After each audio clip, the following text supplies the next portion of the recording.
Well, they're called super utilizers, and so we did some digging to find out why they go so often, who they are, and how much they're costing. Take a look.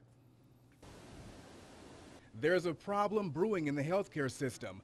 Thousands of dollars are spent every single month on patients who medical professionals say shouldn't be there.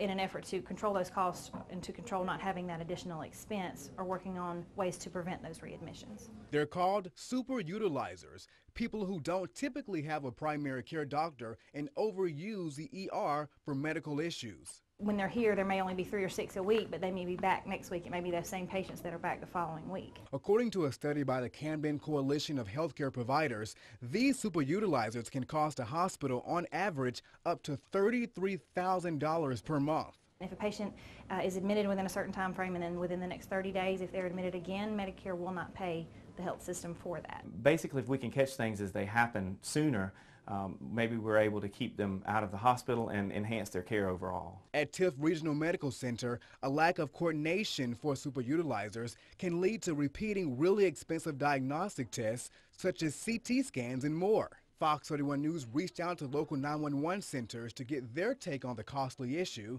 All declined for an interview. They felt revealing information would be a HIPAA violation, but after checking with the local lawyer, we found that to be untrue.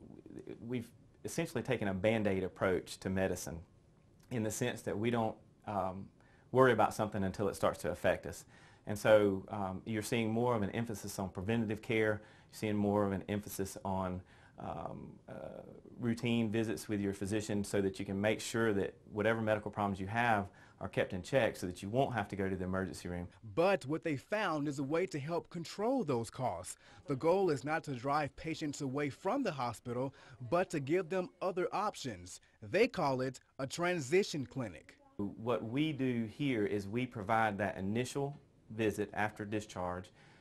We provide as many follow-ups as we need to until those patients are able to get in with their primary care doctor so that that transition is as smooth as possible.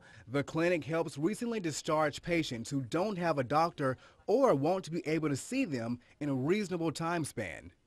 If the period between discharge and follow-up with their physician is longer than probably 2 to 3 weeks, they have a higher chance of coming back to the emergency department. So by cutting down the time, they're able to help stabilize the cost.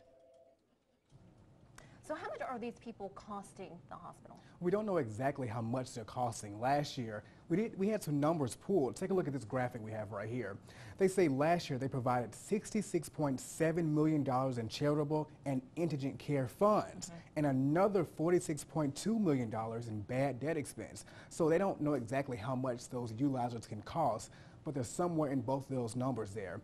They say the sickest 5% of patients cause more than 60% of health care costs. Wow.